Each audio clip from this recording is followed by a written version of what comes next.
Hi, I'm Scott Martin from Bonsai Matsu, and this is the Bonsai Stuff podcast. This episode, we're going to have a chat about some final winter maintenance that I've been doing around the place and some really important stuff that I do around this time of the year in preparation for some heat, which is coming in a couple of seasons. So it's a busy time for me to do a lot of prep work, so I'll have a chat about that, and specifically watering system and what I use and how it works and how I have it set up, because I get a lot of questions about that sort of thing. And I'd also want to start the podcast by saying congratulations to someone. There's a fella who sent me a message, Josh S., who was a very talented fella from America who took out second place in the American Bonsai Society's New Talent Competition for competitors apparently all over the US. And he flicked some Bonsai Love my way, saying that the podcast and the socials and YouTube channel and stuff like that have helped him and encouraged him and pushed him along. So, mate, Josh, congratulations. I love the work that you've done on the trees. Thanks for the photos.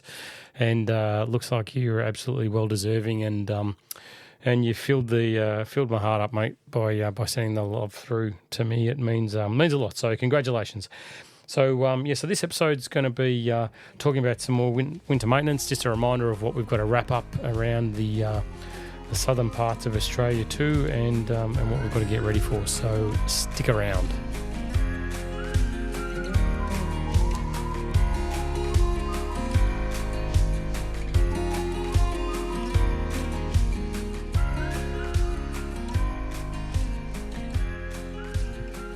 So around the yard at the moment, hopefully for most people listening in the Southern Hemisphere and around the winter parts, the workload's starting to ease up. For me, I think I've got about another 3 or 4 solid days of work to do around the yard with my black pines to finish that work out. And as I sit here, I've got my beanie on, got my fingerless gloves, and I've got some pretty sore fingers from wiring like crazy with copper on black pines and plucking needles, and had my hand seized up today with the tweezers and from plucking needles for hours and hours. But look, it's all part of it, and I love it. It's just work that has to be done. There's a deadline for me on it. I need to make sure that by the end of June, which is very, very soon, I have all the winter work done on all of my pines.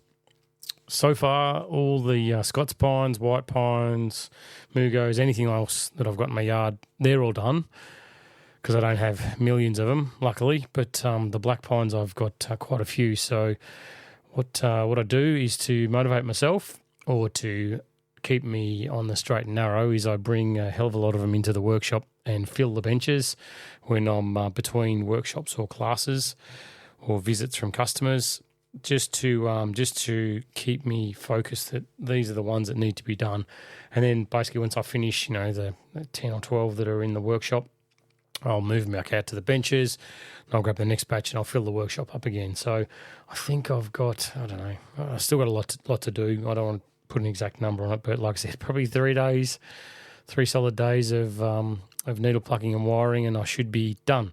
The reason why I've got to have it done is that come July, that's when repotting starts for me, and there's a lot to do, a hell of a lot to do with repotting. So part of what I've got to do now, and I'm going to talk more about repotting a little bit later in the podcast, just to make sure everyone's focused, everyone's on track, and everyone's ready to go, because being prepared is being well aware of what you've got to do and making sure that you're not going to get caught by surprise. So I've been banging on a bit about repotting, so it's just one final little yap about it, and that'll be the last you hear from me talking about preparing for repotting. So winter's a really good time for me, especially around now. In the next week or so, I do most of my work on it, where I start working on my watering system, my automated watering system. I hate being under the pump, and I hate being underprepared for things. And summer is one of those times where the more I do preparing now for summer and winter, the better it's going to be for me in 6 months. Now, Australian summers, especially where I'm from in Melbourne, and this applies to most of southern Australia, to be honest. We get some pretty intense dry heat that comes off the centre of Australia, and some strong winds push some pretty dry oven-like temperature and dry heat our way. And the best way to deal with it is to be prepared, and that involves a few things like shade cloth, obviously, and structures. A lot of it comes for me with repotting to make sure that I've got the trees, the bonsai's engine ready to go, that transpiration engine, the root system structure, is as good as I possibly can. So it's got 6 months to prepare for what it's got to deal with. But my watering system has to be spot on. And I think I've got a pretty good one, but it seems to evolve every year. No matter how many years I've run this system for, it seems to always need a tune-up, a fine-tuning, and make sure, things deteriorate. They're not the plastics that are in the spray nozzles or the drippers or whatever it is that you're going to use in your watering system. They're not designed to last forever. The hoses, certainly the flexible hose doesn't stand the test of time, especially the little fittings that go into the main 19mm water line that I use, that runs then maybe the flexible tubing to run the dripper system. Those things don't last forever, and moving pots in and out and knocking things, especially in cold weather like we've got now, you do damage. So I use this time to prepare for 6 months' time. Seems stupid to be testing watering systems when it's 5 degrees outside and it's pouring with rain, but it's the best time that I find that I can actually invest time in it without panicking. And I don't want to have a blast of a week of 40 degrees and then something go, geez, what, I didn't actually test that watering system. I hope it works. And finding out the hard way with crispy trees, or worst case, trees that have actually that die from it. So I do like to use this time to be spot on. And I get a hell of a lot of questions about what watering system I use. And I've tried bucket loads. I've tried lots of these different things. And I'm not sponsored, I'm not endorsed, and you have to do your own research on this, but the system that I use, and I don't condone it in any way, and if something goes wrong, it's on you. You need to test these things thoroughly. For me, I use the HydroWise controller system. It is available online throughout Australia, and if you just search, it's spelled HYDRAWISE, all one word.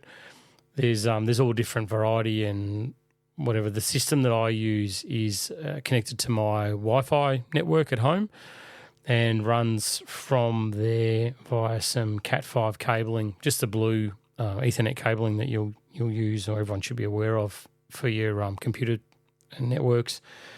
You can get some cabling there, and it runs from the HydroWise controller to some solenoids. Now, you'll have to research your watering solenoids, because there are all different ones available at all different places. Again, not condoning, not sponsored.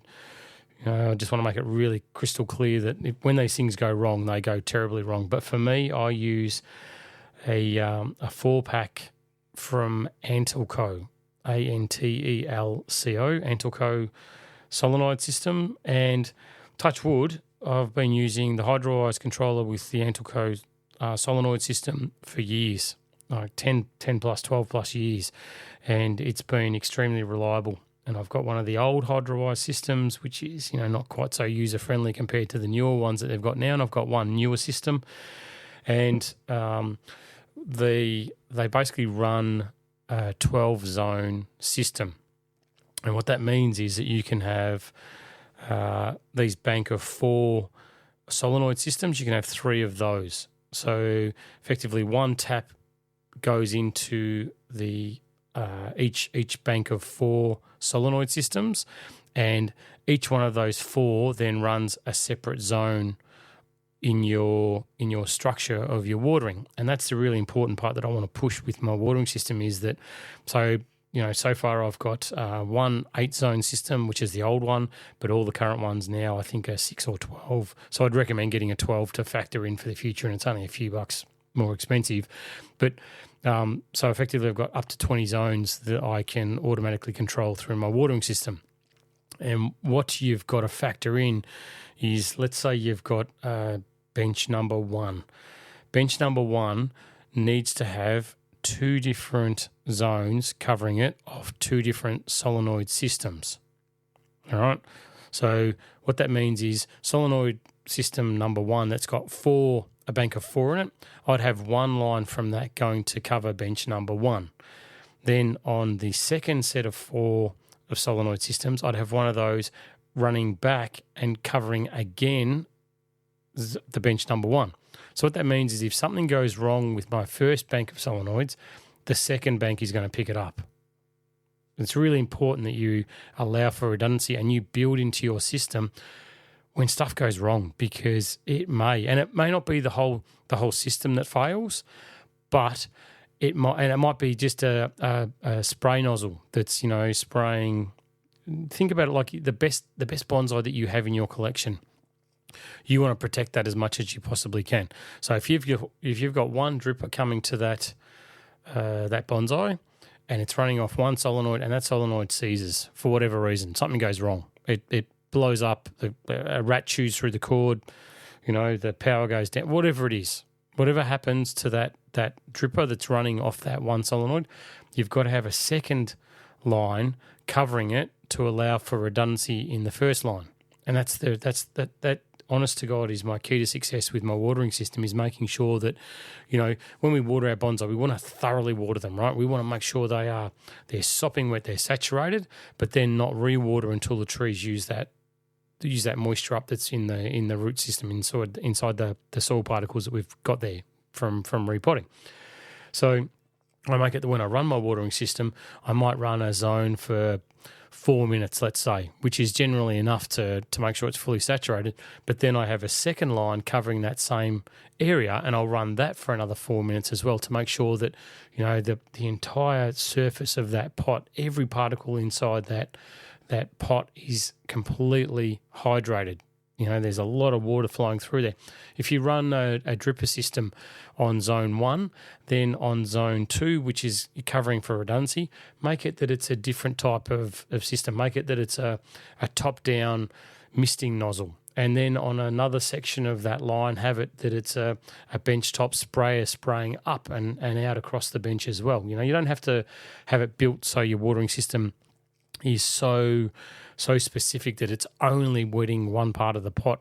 It could be, we do have a lot of water wastage when you run these automated systems, but you have it where it sprays across a range of different bonsai and it covers them all, cools the area down. Some of my watering system, the misting system, is designed purely to cool the environment down as opposed to providing a saturation of moisture or water through the particles, because when it's 45 degrees, and trees have shut down, they're not really transpiring. So it's more that I want to cool the environment down, cool the pots down. How do I do that?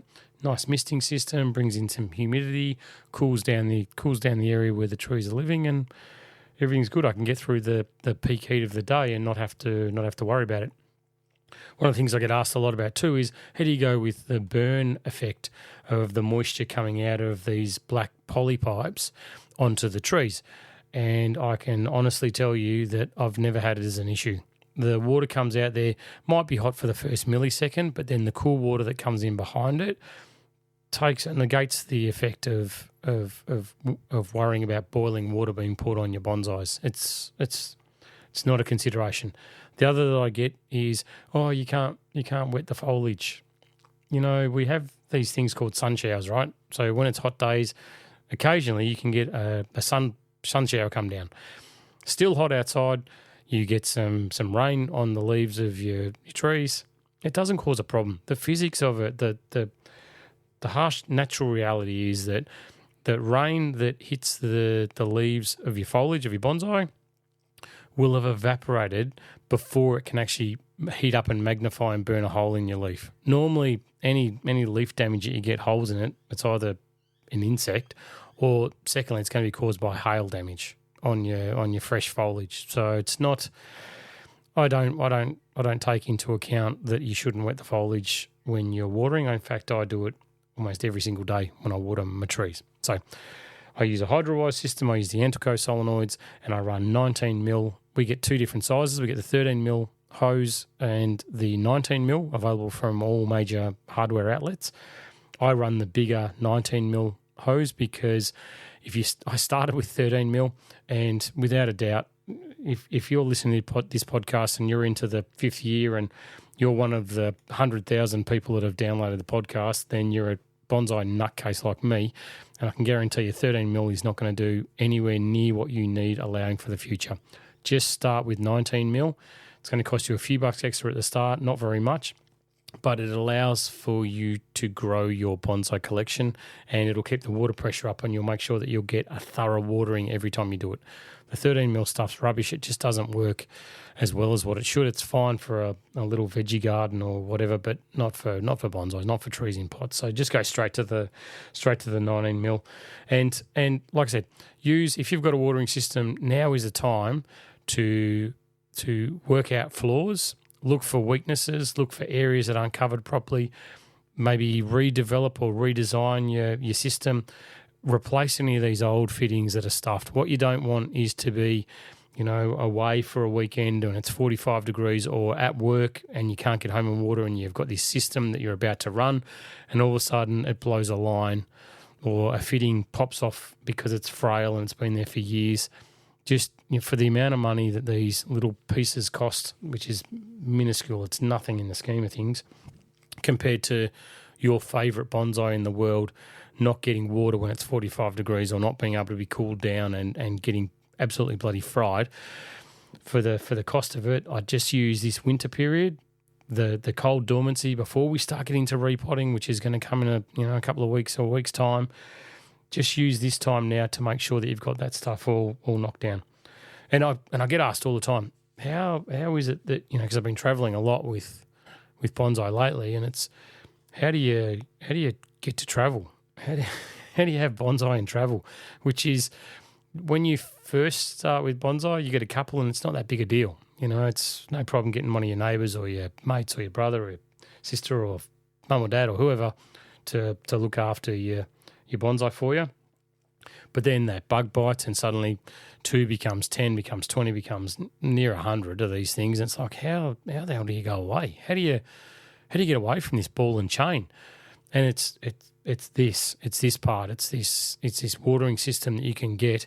And I love this HydroWise system because it is something that you can control via an app on your phone. So, it lets you know your local weather wherever you are. So when I was traveling through Japan, this would be what would save me. I'd be in Northern Hemisphere, opposite season. I'd be there in their winter. Back home, it's 40 degrees. And I can tell you, when you're freezing and it's snowing outside, the last thing that you're thinking about is, what's it like at home? What are my bonsai going through at home? So what I'd do is I'd set an alarm on my watch that would go off every probably 3 hours, and that would, every time it went off, it would be an opportunity for me to grab my phone, tap into this weather app, have a look at it and see what it is, look at my camera system, and that's the next part I'm going to talk about. Look at the camera system, see what the environment's like, zoom in on a couple of trees that I'd set as key telltales for me to let me know when things were starting to dry out, and then get into the phone and say, right, run these zones for this period of time.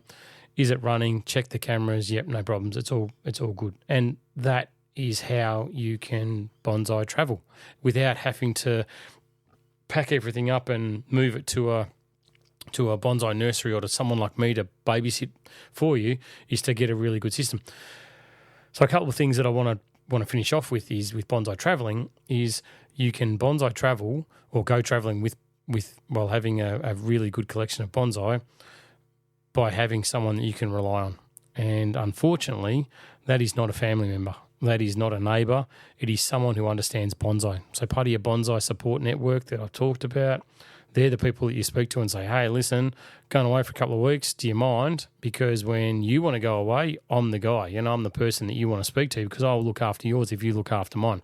The other is professional bonsai nurseries. They do it, or people like me. I do babysitting of trees for people left, right, and centre. And it's peace of mind for people when they go away. You know, someone's just recently gone away for a fairly long period over to Europe, come back, had a fantastic holiday. All their trees look great. They've all been sprayed. They've all been, fertilised when they needed to be. The pots are free of weeds. Everything's great, and they just keep moving on with their bonsai journey without taking that backward step. I've had to take the backward step a few times with well-meaning neighbours not doing what they promised they would, and probably because they didn't understand, they didn't know what was needed of the care of their bonsai. So that's how you can travel. And the last part is a good camera system, a system that is, these days you can buy them relatively cheaply. A couple of things: make sure the security network's up to scratch so people can't get infiltrate your system. But that said, you can get a really good camera system for not very much money these days when you consider that what it does for us with bonsais. It's, sure, it's great. It's part of a security system, theft, all the obvious stuff. But for me, I use the camera system to tap in and, check my watering system's working when it says it should. It terrifies me that I say, hey, water every zone. It goes, yeah, no worries, I'm going to water them, and then it doesn't. And I suddenly think, hey, I've got 3 hours up my sleeve, 45 degrees, no worries, they'll be fine for 3 hours because I've just done whatever with the watering system. So having that peace of mind, tapping into the camera going, is it working? Is it really working? Yes, it's working. All right, now I can relax. I can get my surfboard and head back out in the water for a couple of hours because I know everything's taken care of. It also is, I set up, as I said before, a couple of trees as telltales around the yard for me during that period.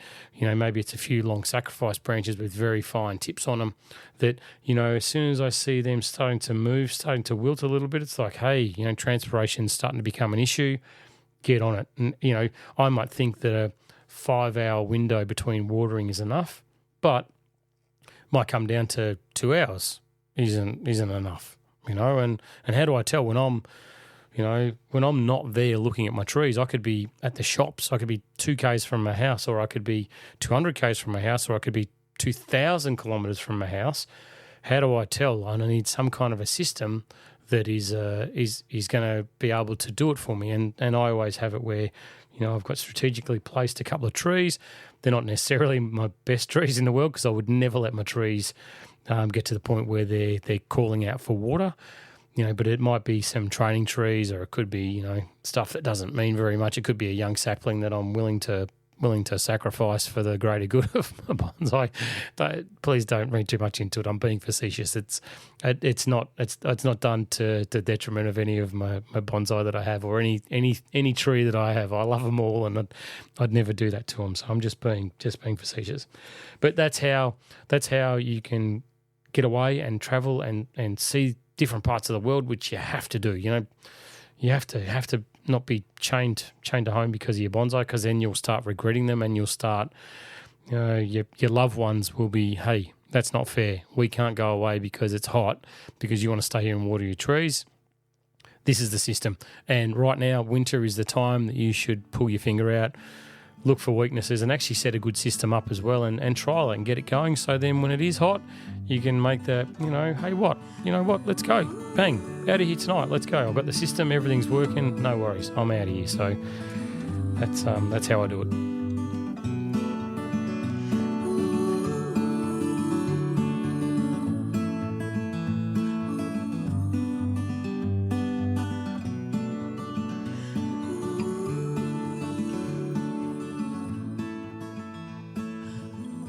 Good bonsai is all about doing the right thing at the right time of year, the best possible way you can, using really good techniques, and repeating the process. So repeatability, it's something I've talked about a lot on the podcast. It's something that I pride myself on is repeatable results, predictable outcomes, and making sure that I only use really good technique, and slowing down when I know I'm not doing good technique, or even stopping, having a break, getting tired. Today, I've been wiring a black pine, and I noticed when I put on one of the, and I always see it when I'm wiring on heavier wires, that's where I stuff up. That's when I know that I'm tired, because light wires are easy. You can work with them all day, every day, but the big heavy wires, unless your technique is spot on, you'll start causing damage and ripping bark off the trees, but you'll also start getting gaps, right? You'll start getting it where the wire's not positioning on the branch as well as what it should be. And that's when I know I'm starting to get tired. It's like, hey, stop, go get a cup of tea, walk around, have something to eat, whatever it is, think about something else for a little bit, come back refreshed, then, take that wire off and put it back on and do it properly. So good technique is the foundation of good bonsai, right? And learning and practicing and getting it spot on is key. I can't push that enough. It's really key. Being sloppy with what you do, or is not going to help you take it to the next level. So good technique is spot on. And the reason why I'm talking about that now is because what's going to happen for me come July. So in Melbourne, my repotting season starts in July. We're very late in June at the moment. So now's the time to freshen up. We've talked previously in podcasts about making sure you've got the equipment, you've got the gear, you've got the soil, you've got the pots, you've chosen what you want, you're ready to go, right? The last part of what we have to talk about before we actually start repotting is to make sure that you're focusing on the technique that you use. Right? It's really important that your repotting technique can stand the test of time, because repotting is not going to get done on a particular bonsai for anything up to 2, 3, 4, 5 years, depending on the tree and how old it is and what your strategies and what your plan is that you've set for that particular bonsai. So it's not something, if you stuff it up, if you don't do it right, if you are sloppy with what you do, you've got years to live with those consequences. So it's not just a matter of saying, oh, hang on, that hasn't worked properly, I'll just do it again. Once you perform the repotting process, that's it. That tree is live or die by what you've actually done. So now's the time to make sure that you give yourself a little bit of a refresher, dust off the cobwebs, and make sure that you're schmick and you're spot on with what you're going to be doing with repotting. Some of those things that I'd strongly suggest is, if you have a look at the Bonsai Matsu YouTube channel, there's it's not the best quality video, so I apologise. It was done during that horrible time of the year, time of life when we were unable to get out and see each other.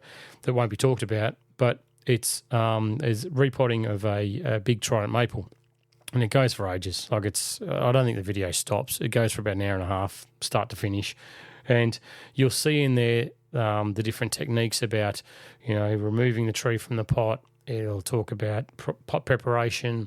It goes through combing the root ball. It goes securing the tree in the pot, reapplying the soil, putting the sphagnum on top of it, or the box and dice. It does everything. So you don't have to sit there and bore yourself to death watching the whole thing, but it might just be worthwhile as a refresher course, just making sure that you've got the technique right. And if you focus on the 4-way tie-in that's done with the tree as well, then you'll be right to make sure that you're ready to go. And that's the sort of thing that you can practice. You can get your pots ready now before you actually start repotting. You can put the pot mesh in there. You can secure in your tie-in wires. You can make sure everything's nice and ready to go. And take your time doing it as well. Don't rush it. Don't cut corners on it. Don't think, I've got 30 pots to prepare and I'm going to do that in the next half an hour. The first one especially, just make sure that it is perfect. If little things like the mesh that you're using in the bottom of the pot isn't secured in there firmly, like it wiggles around, it's not right. Do it again. If the tie-in wires that you're using, when you flip the pot over, there's a bit of slack in the wire, that's not right. That's not going to work. So make sure that it is nice and tight, nice and sharp. Make sure that your bends are perfect. Make sure that the wires, going from inside edge of the hole to inside edge of the hole, and you'll see that on that video of how to do it. And there's one on pot preparation that I've done as well. So just what I'm pushing is that you've got to be prepared for this stuff, because it's got to last. And even if you've got 5 trees to repot, or you've got 1 tree to repot, I don't care. It doesn't make a difference. It's got to be done perfectly. Good technique, focusing, practicing, refining, getting it right. Do it now. Don't do it when you've got the tree out of the pot and the roots are exposed to the air, because that's go time. As soon as you take that tree out of the pot and those roots start getting exposed to air, they start to die. So it is really important that you're prompt, you're accurate. and you're using a really good technique, and you've got good tools, clean tools. Make sure your tools for repotting are all clean. Don't do it in a week's time. Do it now. Make sure that everything's nice and oiled up, and the blades are sharp, and everything's in the best condition it can possibly be. This isn't a matter of smashing through this just to get through repotting. It's a matter of allowing the tree to take a massive leap forward and ensuring that the plan that you've got is all going to be built off what you do in repotting, because that's the engine of the tree, right? That's where the strength is going to come from, and that's where the push is going to happen. And, you want to look back in 4 or 5 years' time and say, yeah, good job, buddy. That's awesome. That tree is now brilliant. That is what I want in my collection. That starts with repotting, and repotting starts with preparation the week before, making sure that everything's spot on and that your technique and you're ready to go. Look at that video, make notes, practice it, get it ready to go. If you've got any questions, please flick them through before you actually start repotting process, and let's iron it out to make sure that all of us continue to take those massive leaps forward with our bonsai.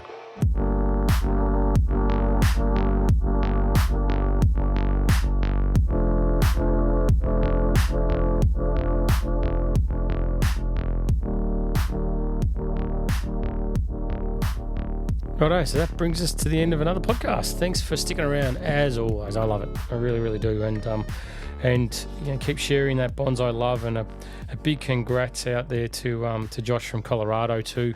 You well deserved, mate. Well done. Congrats on the on taking out second place. It's brilliant. Really nice little shimpaku you've made, and it'll be a nice one to keep in your collection for years to come and reflect on everything that you did to get it to that point. It's it's massive. I appreciate you letting me know about it too, and the kind words.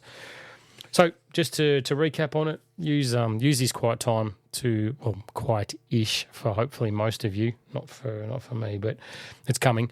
Use the quiet time between now and repotting to make sure that you're ready for repotting. Make sure you've got everything in the skill set that you need to have, and work on a watering system. A lot of people don't like the automated watering systems. They're not my go-to for my daily watering, but if it means that you can live inverted commas, a normal bonsai life with the nearest and dearest to you by putting in something like that, trust me, spend a few extra bucks at the start, get a reliable system. Some of the rubbish that I've used and I've heard about, the cheaper, nastier systems, they work until they don't. That's the secret to them. And more often than not, they stop working right when you need them most.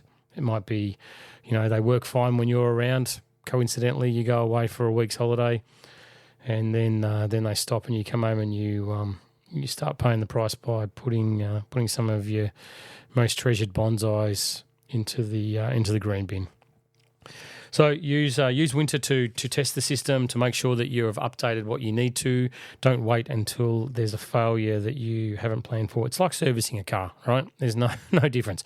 We should service our cars ahead of something going wrong to avoid something going wrong. We look at our watering system for our bonsai, we test it, we service it, we make sure that it's doing the job it should be doing.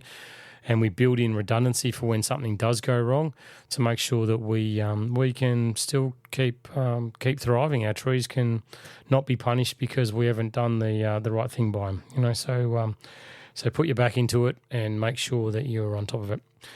Thanks for sticking around. As I've said, there's a mid-year break coming up too. There may be one more episode of the podcast before that kicks in, before repotting goes berserk for me, and I'll need to focus my energies elsewhere.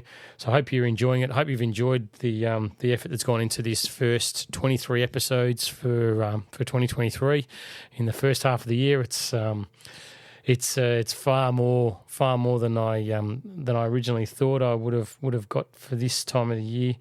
But I love it, and I love the feedback, and I love that it's doing positive things for bonsai around the world. So keep the feedback coming, and if I can help in any way, please reach out via the socials as you have been. And Make sure that you give your trees a nice cuddle, whether it's Northern Hemisphere and you're getting into some warmer weather. Please look after them. If it's in the winter, please make sure they're not staying too wet and give them a nice little cuddle for me. And you'll hear my dulcet tones ringing out through your ears in the podcasts in a not too distant future again. Until then, as always, happy bonsai.